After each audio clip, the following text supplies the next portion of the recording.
Welcome to Yaz.life, and I'm Yaz. This is the second part of the series of videos. Link to part 1 is in the description below. You will need to watch it just so that you can get a full understanding as to how this all works. There's a lot of information, and taking it slowly and gradually is going to be the most effective way for you to understand this. Now, I've had loads of interest in this particular topic, and so I will be making an entire series on it. The series is going to be called The Voices in Your Head. I know, very cool. And I've got a playlist added. So this is part 2 of the Voices in Your Head series, which is about ego states. Now let's look at a summary of what we've covered so far. So these are the things that you should already have an idea of, because my assumption in this video is that you have. What situations the knowledge of ego states can support you in: your work, relationships, relationship with yourself, relationship with food, addictions, etc., etc. What ego states look like, and briefly how they work. Thinking back to your childhood and determining which adults you grew up with and what they were like, and how you were as a child. And we closed with learning to observe, without judgment, yourself, your thoughts, your feelings, and those of others. How to identify the voices accurately. The observations of the psychological, physical, and emotional transactions that take place between us, with others and ourselves virtually every moment of every day. The exchange of a glance, the touch of a hand, a smile, the tone of someone's voice, the raising of an eyebrow, and the most obvious one, the something they have said. When someone is talking to you and pointing their finger at you, how do you feel? What set of thoughts and feelings get triggered off inside of you? When someone looks at you with a cold stare and raises both eyebrows at you, with a slight movement of the head to the right, how do you react? Both internally and externally. What are you thinking? How are you feeling? And how does this then affect how you behave? So let's look at an example. I grew up with a critical parent, my beloved mother, who I do love very, very much. But I have to admit, she makes for a great subject of discussion throughout most of my videos. I know she'll be watching this. I love you, Mum, and you know I do. She was a typical full-fledged critical parent, up until only just 7 or 8 years ago. She has mellowed out as she's gotten older, but then I have changed also. Now, growing up with my primary caregiver being a critical parent meant that as an adult, I was pretty much petrified of confrontation, being told off, and aggressive behaviours, including finger pointing and eyebrow raising. I was very scared of breaking the rules, and I used humour to ensure I was always liked. I didn't have much of an opinion, and I was usually quite a happy-go-lucky person who went with the flow, adapted to situations, much like a chameleon. I perceived aggressive people to be strong and myself to be very weak. Can you relate to any of these? The voices. Now, let's put a face to the name. In order to recognize which state of mind you are working with, you need to take account of body language, tone of voice, and message, which we will look at in a moment. 2 points I want you to make a note of. 1, no state of mind is good or bad. Okay, they will either be helpful to you in particular situations or unhelpful. Simple as that. This knowledge is not designed to bring about judgment on others or yourself. So me saying my mum is a typical critical parent means there is no judgment on her. It just means that that's what she was. It is what it is. And this information for me is invaluable because it then gives me the understanding as to what the root causes of some of my behaviors are, and I can then work with them. The examples we're going to use are what the extremes would look and sound like. Okay, they're not typical examples of a typical state of mind. And in this video, that happens to be critical parent. It's not a typical critical parent. It's a critical parent at their worst and a critical parent at their best. This video is going to cover the critical parent and the critical parent only, I'm afraid, just because there is so much information. So we're going to absorb and digest slowly. The critical parent is part of the parent state of mind, meaning an adult figure in a position of responsibility. Can be someone like a teacher, an aunt, an uncle, grandparents, older siblings, etc., etc. So that's the kind of state of mind we're looking at. And these are the figures that you're looking back on in your childhood. Was I around these types of figures? Did any of them have quite a significant influence on me?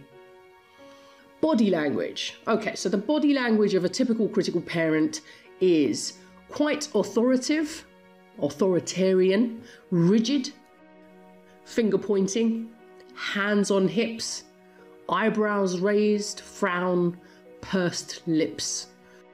Sure, that's already bringing about some images of people that you may know. Critical parent tone of voice would be sharp, stern, monotone with a sarcasm, and lively and changeable when agitated. That would be a typical voice of a critical parent. Their message would be something like this. Now, they're going to use words like you shouldn't have done this and you shouldn't have done that, right, wrong, good, bad, must, mustn't, etc. Now, what they're going to say and how they're going to say it. So, I want you to take note of my tone of voice. I know you can't see me. A critical parent would say this in this tone of voice. Why did you go this way?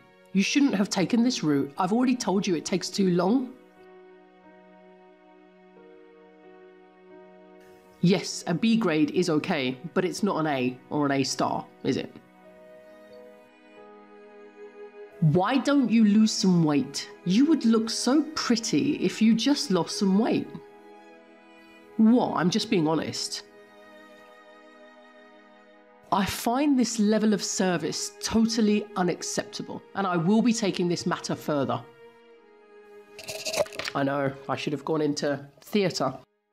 Anyway, those are the kinds of statements that you're looking at. Now, a critical parent in villain mode, yeah, so at their worst, tends to be extremely judgmental.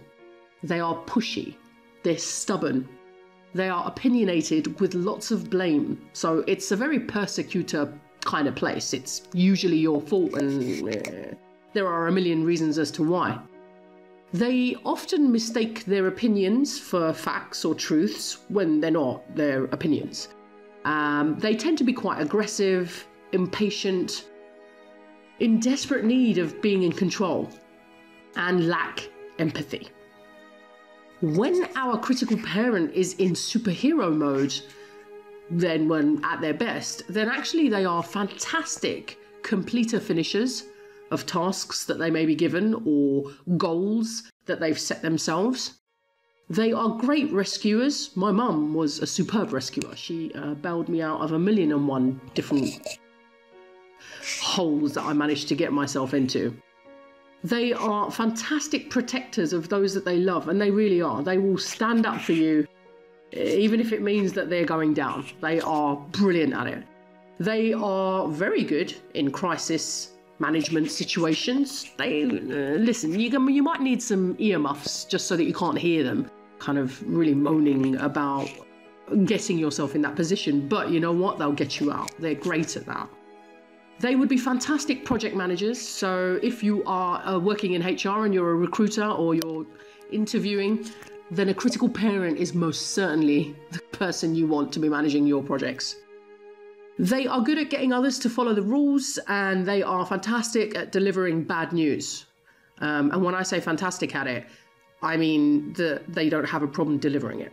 I'm not saying that their delivery of the bad news to someone else is that great, because most of the time it isn't. Do these characteristics remind you of anybody that you know? I'm sure that there are already people popping into your head, that you're already having these little light bulb moments going, oh my God, yeah, that reminds me of Jack, of Rupert. And yet you just carry on thinking through these things, because this is what's going to get you to understand ego states to understand how you can work with them in really, really effective ways. Did you have a critical parent in your upbringing? In your circle of friends or family members, or even at work? How do you feel when you are around these individuals? And how do you behave? Do you like their company? Are you not bothered? You don't mind? Or do you prefer not to be around critical parents? They make you feel uncomfortable, or they make you feel very angry, or you just don't like them. They scare you to death.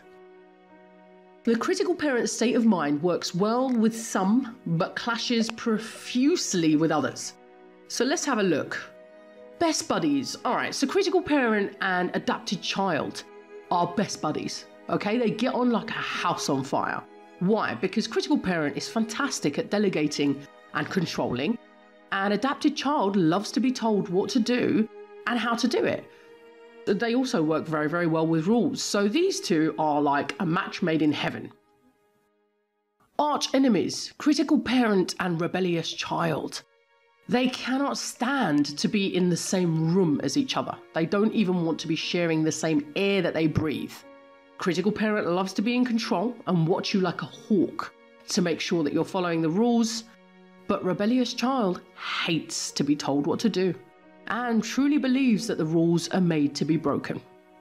You really, really don't want to put these two together.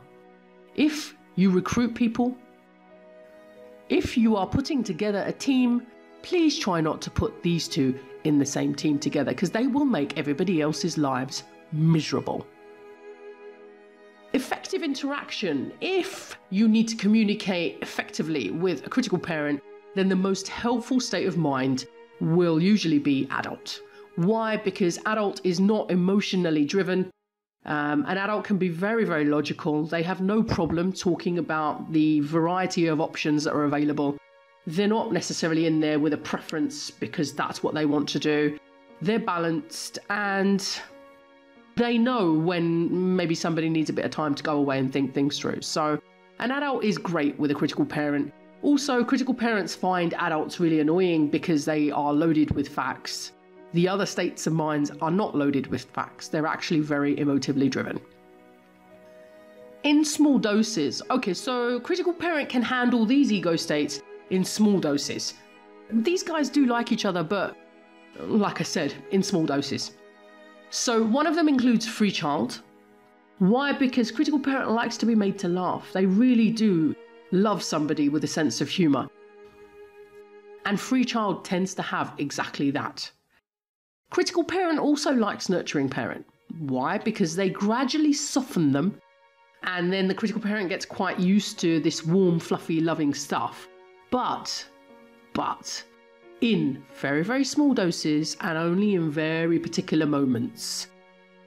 Both must still tread very carefully when around critical parents. Okay, so that's critical parent ego state summed up.